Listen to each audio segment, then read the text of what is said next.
નાણાં દાણાની સેવાના ટાણા.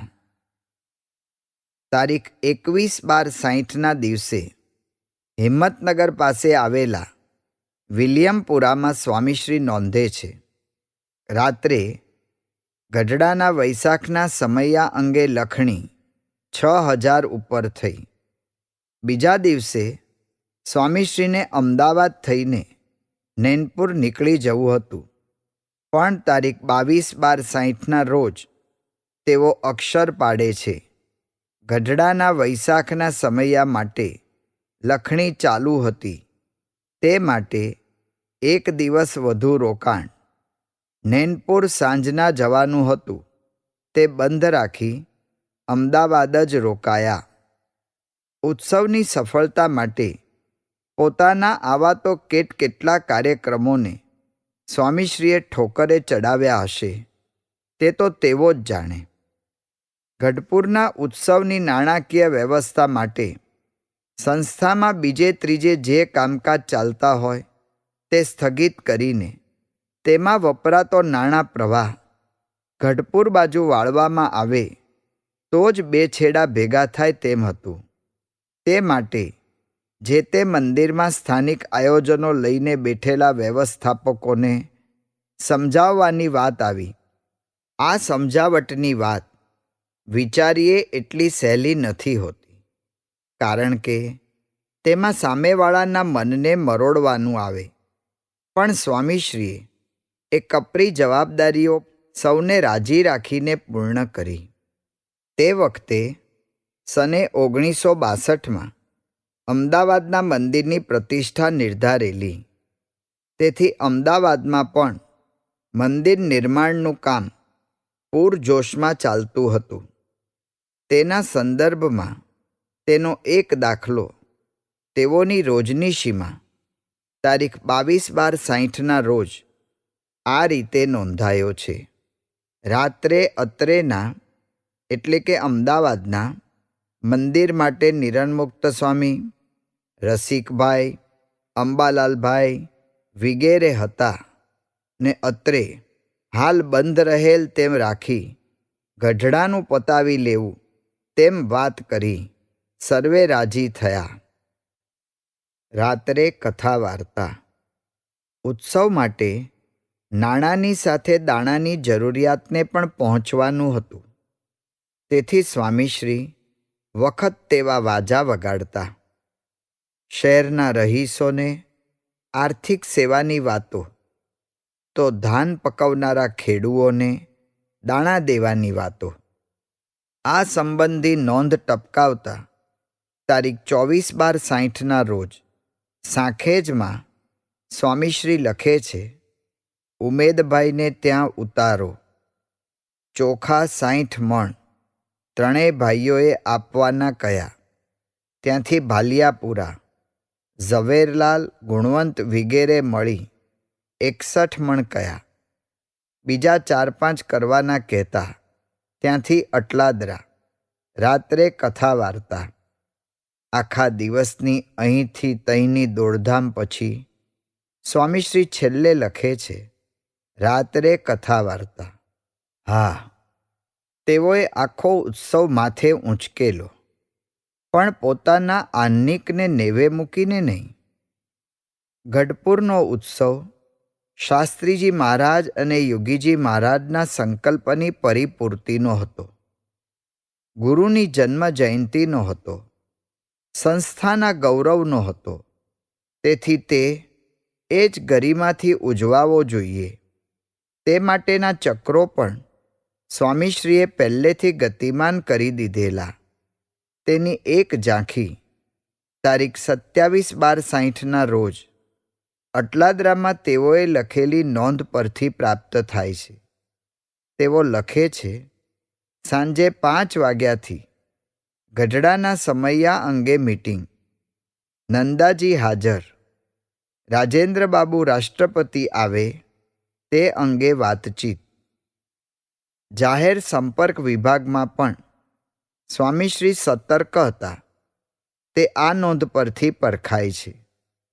ઉત્સવ માટે સ્વામીશ્રીએ ચોખા એકત્રિત કર્યા તે આપણે જોયું. પણ એકલા ચોખાથી શું થાય? તેથી દાળના ખરડા માટે તેઓ આણંદ આવ્યા અને ત્યાં જે કર્યું તેનું બયાન તારીખ 30/12 અને તારીખ 31/12ની રોજનીશી આમ આપે છે.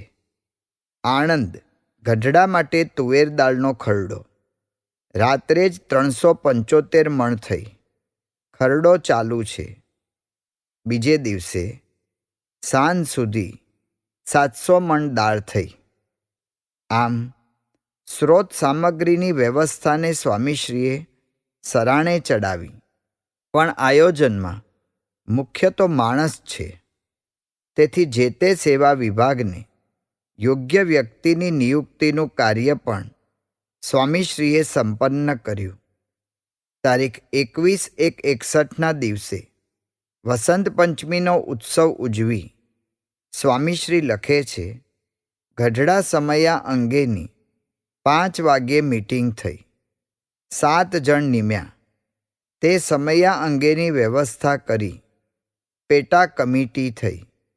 કાર્ય સોંપણી અને કાર્ય વહેંચણી બંને સ્વામીશ્રીએ કરી દીધું.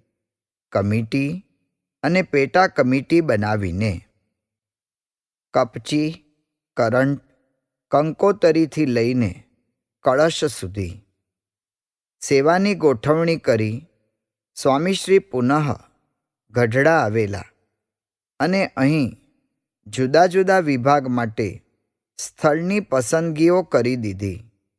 તેની સુંદર ટીપ તારીખ 26/1ના દિવસે ગઢડામાં જ તેઓએ લખી છે. જૂના મંદિરે લક્ષ્મીવાડીએ દર્શન બાદ મંદિર નજીકની વાડીએ ગયા. તે જગ્યા જમાડવા માટે નક્કી કરી. ત્યાં મંદિરે રસોડું હાલ ઢોર બાંધે છે ત્યાં રાખવું. સભા મંડપ મંદિરના પાછળના ચોકમાં કરવો તથા હાલ તુરંત જ ટાંકી શીરો રાખવા માટે કરવી તથા અનાજ વગેરે સ્ટોક માટે ભોજનશાળા કરવી વગેરે વિચારણા કરી. અન્ય એક નોંધમાં સ્વામીશ્રી લખે છે, 30,000 ભોજનશાળા ટાંકી કરવા મંજૂર. ઉતારાની વ્યવસ્થા સંબંધી ગોઠવણીની વાત લખતા પણ તેઓ જણાવે છે કે નંદાજી માટે તથા આફ્રિકાવાળા માટે કનુભાઈ વૈદ્યનું દવાખાનું તથા ઉતારો જોયો. બાદ વૈદ્યના દવાખાનાના વંડામાં જ જમવાની વ્યવસ્થા કરવી. આફ્રિકાવાળાને મંદિર ઉપર ઉતારો રાખ્યો એટલે કે રાખવો વગેરે વિચારણા કરી. જૂના મંદિરના કોઠારીને ઉતારા માટે વાત કરતા તેઓએ હા પાડી ને ઉત્સાહ જણાવ્યો. ઉત્સવ નજીક આવતા કંકોત્રીની કાર્યવાહી પણ સ્વામીશ્રીએ શરૂ કરી દીધેલી. તે અંગેના વિમર્શની ઝલક આપતી નોંધ છે. તારીખ 4/4ની સ્વામીશ્રી લખે છે, રમેશભાઈ સાથે ગઢડાના હિસાબ અંગે વાતચીત અને ખેંગારજીભાઈ સાથે ગઢડા અંગે લખવાની પત્રિકા અને કંકોત્રીનો ડ્રાફ્ટ તૈયાર કરવા વાત. કંકોત્રીઓ છપાઈ ગયા બાદ પહોંચાડવાની વ્યવસ્થા અંગે સ્વામીશ્રી નોંધે છે, સાંજના અમદાવાદ, રાતની ગાડીમાં રાત્રે વાતચીત. રસિકભાઈ સાથે કંકોતરી વગેરે સાથે લઈ જવા વાત. દરેડની કંકોત્રીઓ પણ લઈ જવા વાત. આમ કંકોત્રી ગઢડા પહોંચાડ્યા પછી તેને લખવાની નોંધ પણ સ્વામીશ્રીએ રોજનીશીમાં ટપકાવી છે. કાનજીભાઈ સાથે મળી સૌરાષ્ટ્રની, ગોહિલવાડ, ઝાલાવાડની કંકોતરી લખી. તારીખ 11/4ની રોજનીશી કહે છે, ભોજનશાળા ટાંકીનું કામકાજ જોયું. તારીખ 13/4ની દૈનમદિની જણાવે છે, જૂના મંદિરના લાકડાવાળો વંડો તથા લીમડાવાળા ઉતારા બતાવ્યા તે જોયા. તારીખ 19/4ના દિવસે સ્વામીશ્રી નોંધે છે, રાત્રે ગઢડાના સીધા અંગે વાતચીત. તારીખ 20/4ની નોંધ બોલે છે, સવારે મસાલાવાળા શહેરમાં ગોળ, ખાંડ, ચણા વગેરેના ભાવ લાવ્યા. રાત્રે બોટાદ જવા રવાના. તારીખ 21/4ના દિવસે સ્વામીશ્રી જણાવે છે, કપચીની મોટર મંદિરમાં જતી હતી. તેમાં બોટાદથી ગઢડા. ત્યાં કામકાજ ચાલતું હતું. વરખ, કળશ તૈયાર થતા હતા તે જોયા. તારીખ 23/4ની નોંધમાં સ્વામીશ્રી લખે છે, ઇલેક્ટ્રિકવાળા આવેલ, તેની સાથે વાતચીત. આમ કપચી, કરંટ, કંકોત્રીથી લઈને કળશ સુધીની સઘળી સેવામાં સ્વામીશ્રી સતર્ક જણાય છે. એકે હજારા. ઉત્સવ સંબંધી કાર્યવાહીની સ્વામીશ્રીએ કરેલી આવી નોંધો એક દસ્તાવેજ છે. વન મેન આર્મી એકે હજારા સમાન સ્વામીશ્રીની કાર્યકુશળતાનો ગઢપુરના ઉત્સવના દરેકે દરેક વિભાગનું આયોજન, અમલીકરણ અને સંકલન જે ખૂબીથી તેઓએ કર્યું છે તે કોઈ પણ આયોજક માટે પ્રેરણારૂપ છે. આજે ગઢપુરના સમયાની સફળતાનું શિખર સૌ કોઈને દેખાય છે, પરંતુ તે શિખરને ઊંચકનાર સ્વામીશ્રીની સેવાઓની આ શિલાઓ ઝટ નજરે ચઢે એમ નથી. પણ ગઢપુરના એ ઉત્સવમાં સમયાના સમર્થ સૂત્રધાર સમા સ્વામીશ્રીની સેવાની સુવાસ સર્વત્ર વર્તાઈ રહેલી. અધૂરામાં પૂરું દરેડના દરબારને આ પ્રસંગે સ્વામીશ્રી પાસે પારાયણ કરાવવાની ઈચ્છા થઈ. તેથી ઉત્સવની તડામાર તૈયારીની ચરમસીમા જેવા દિવસોમાં ઉત્સવના 4 દિવસ પહેલાં તારીખ 7/5થી સ્વામીશ્રીએ સત્સંગી જીવનના બીજા પ્રકરણની 5 દિવસીય પારાયણનો પણ પ્રારંભ કર્યો. એ જ દિવસે રાત્રે યોગીજી મહારાજ પધારી ગયા. તેથી ઉત્સવ વિશેષ પ્રાણવાન બની ગયો. સ્વામીની સેનામાં આવજો રે. ઉત્સવના પ્રથમ દિવસે તારીખ 11/5ના રોજ યોગીજી મહારાજના વરદ હસ્તે 51 સુશિક્ષિત યુવાનોએ ભાગવતી દીક્ષા ગ્રહણ કરી. યોગીજી મહારાજે પોતાની રુચિમાં ઝંપલાવનાર આ સંતોના ભાગ્ય પ્રદેશમાં ચંદનની અર્ચા કરીને ગુરુમંત્ર આપ્યો. સ્વામીશ્રીએ સૌ નવદીક્ષિતોને પુષ્પહાર પહેરાવ્યા. સાધુ કેશવ જીવનદાસ, સાધુ સ્વયંપ્રકાશદાસ, સાધુ ભક્તિપ્રિયદાસ, સાધુ ત્યાગવલ્લભદાસ એમ જેમ જેમ નૂતન નામાભિધાન સાથે દીક્ષિત સંતો ભગવું ઉત્તરીય ઓઢતા ગયા, તેમ તેમ શ્રોતાવર્ગ તાળીઓના ગડગડાટથી તેઓને વધાવતો ગયો. ચારે બાજુ અનેરી મંગલતા પ્રસરી રહી. સ્વામીશ્રીની પારાયણની પૂર્ણાહુતિ પણ આજે થઈ. કળશ ચડાવ્યો કલ્યાણનો રે. ઉત્સવનો પ્રથમ દિન હતો યોગીજી મહારાજના સંકલ્પની પરિપૂર્તિનો. વર્ષોથી ગઢડાના કળશ ચઢે ત્યારે 51ને દીક્ષા આપવી છેની રઢ લઈને વિચરતા યોગીજી મહારાજે જે કહ્યું હતું તે સાકાર કરી બતાવ્યું. ઉત્સવનો દ્વિતીય દિન હતો શાસ્ત્રીજી મહારાજના સંકલ્પની પરિપૂર્તિનો. ગઢડામાં ટેકરા પર મંદિર કરી શ્રીજી મહારાજનો મનોરથ પૂર્ણ કરવાનો સંકલ્પ શાસ્ત્રીજી મહારાજનો હતો. તે આજે શિખર પર કળશ ચઢતા પૂર્ણ થઈ રહેલો. યજ્ઞ મંડપમાં સુવર્ણ કળશના પૂજન આરતી યોગીજી મહારાજ, નંદાજી તથા કૃષ્ણકુમારસિંહ દ્વારા થયા બાદ જ્યારે તે કળશ શિખરસ્થ થયા ત્યારે સૌની આંખો સજળ થઈ ગઈ. હૈયા ભાવ વિભોર બની ગયા અને રોમ રોમ નાચી ઉઠ્યા. સવારના સૂર્યપ્રકાશમાં ચમકતા દમકતા એ સુવર્ણ કળશો અને લહેરાતી ધર્મધજાઓ અક્ષર પુરુષોત્તમ મહારાજ અને શાસ્ત્રીજી મહારાજની કીર્તિને દિગદિગંતમાં પ્રસરાવવા લાગ્યા. આ પ્રસંગે યોજાયેલી સભામાં સ્વામીશ્રીએ મહારાજા કૃષ્ણકુમારસિંહજી અને નંદાજીને રજત રસિદ પાત્રમાં પ્રાસંગિક સ્મરણિકા અર્પણ કરી હતી. સૌ અતિથિઓના પ્રાસંગિક પ્રવચનો બાદ સંસ્થાના પ્રમુખ અને મહોત્સવના અધ્યક્ષ તરીકે સંબોધન કરતા સ્વામીશ્રીએ જણાવેલું કે આપ સૌએ પધારી આ પ્રસંગને દીપાવ્યો તો શ્રીજી મહારાજ અને સ્વામી આપના ઉપર પ્રસન્ન રહેશે.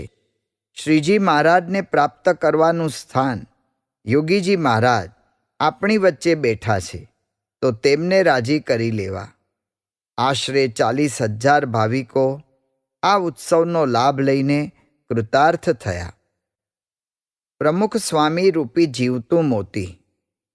ગઢપુરનો કળશ મહોત્સવ શાસ્ત્રીજી મહારાજની ઇષ્ટભક્તિ અને યોગીજી મહારાજની સંકલ્પ શક્તિની સાથે સાથે સ્વામીશ્રીની નેતૃત્વ શક્તિની અમિટ છાપ અંકિત કરનારો બની રહેલો. સૌ કોઈ સ્વામીશ્રીના નેતૃત્વ પર ઓવારી ગયેલા. તેમાંના એક ઈશ્વરચરણ સ્વામી લખે છે, સને 1961માં સુવર્ણ કળશ મહોત્સવ વખતે ગઢપુરમાં વૈશાખના વાયરાએ ભારે તાંડવ જગાવેલું, પણ સ્વામીશ્રી વ્યવસ્થામાં અડગ હતા. પાણી તથા ઉતારાની મુશ્કેલીઓ તેમજ પવનથી ફાટતા તૂટતા મંડપોની દુર્દશાથી ભલભલાના મન ડગી જાય, પણ સ્વામીશ્રી સ્થિરતાથી કાર્યો ઉકેલતા. જરા પણ એમનું મન હાલક ડોલક થતું નહીં. એથી બીજા હજારોને પણ સેવામાં પ્રેરણા મળતી. નિરાશાના વાદળોને પોતાના પર્વતપ્રાય નિશ્ચયથી વિખેરી નાખવાનું એમનામાં પ્રબળ ઐશ્વર્ય ત્યારે દર્શાતું. તેથી જ ગઢડાના નગરશેઠ મોહનલાલ મોતીચંદ વાત કરતા કે શાસ્ત્રીજી મહારાજે આ પ્રમુખ સ્વામી રૂપી કિંમતી જીવતું મોતી આપ્યું છે, તેનો પ્રકાશ તમે બધા જોશો. આમ આખા ઉત્સવને પોતાને ખભે ઉંચકનાર સ્વામીશ્રી આ સમયમાં ખરેખર ધુરંધર બની રહેલા, છતાં કર્તાપણાના ભાવથી સદા અલિપ્ત રહેલા. આ ઉત્સવ સંબંધી ઝીણી ઝીણી નોંધને પોતાની રોજનીસીમાં ટપકાવનાર સ્વામીશ્રી ઉત્સવના મુખ્ય મંચ પર યોગીજી મહારાજની બાજુમાં જ બેસીને સૌ નવદીક્ષિત સંતોને પુષ્પમાળા પહેરાવતા જતા હતા. પરંતુ આવી મહત્વપૂર્ણ વિગત તેઓની રોજનીશીમાં ક્યાંય શોધી જડતી નથી. આ હતું તેઓનું નિરાળું નેતૃત્વ. જાતને નેપથ્યમાં રાખીને સ્વામીશ્રી મંચ માંડવો શોભાવી જાણતા. તેઓની કાર્યકુશળતાનો કળશ ચઢી જાય તેવી વાત તો આ હતી. કોઈ પદ મોટું નહીં, કોઈ સેવા નાની નહીં. ગઢપુરના ઉત્સવ બાદ બીજે જ દિવસે યોગીજી મહારાજ ગોંડલ પધારી ગયેલા, પણ સ્વામીશ્રી ઉત્સવ સંકેલણીની સેવા માટે 11 દિવસ સુધી ગઢડામાં જ રોકાયેલા. ઉત્સવનો માંડવો નંખાતી વખતે સ્વામીશ્રીએ કરેલી સેવાઓ જેમ યાદગાર છે, તેમ ઉત્સવનો માંડવો છોડતી વખતે પણ તેઓએ કરેલી સેવાઓ એવી જ સ્મરણીય છે. તેઓ ઘણીવાર કહેતા કે માંડવો નાખવામાં બધા હોય, પણ છોડવામાં કોઈ ન રહે. પ્રસંગ પૂરો થાય તે સાથે જ સૌનો ઉત્સાહ પણ પરવારી જાય. ગઢપુરમાં પણ આવી જ પરિસ્થિતિ નિર્માણ થયેલી. સમયા પ્રસંગે આવેલા સ્વયંસેવકો હરિભક્તો તો ઉત્સવ પૂરો થયો એટલે વિખરાવા લાગેલા. તેથી ગણ્યા ગાંઠ્યા સંતો ભક્તો દ્વારા સંકેલણીની સેવાઓ ચાલતી.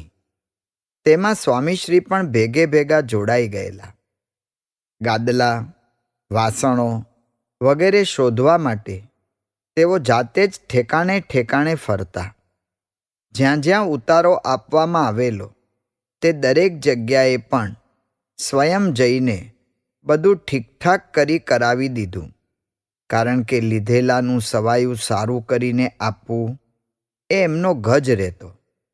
જેમણે જેમણે સહકાર આપેલો તે તમામને રૂબરૂ મળીને આભારની લાગણી પ્રદર્શિત કરી આવ્યા.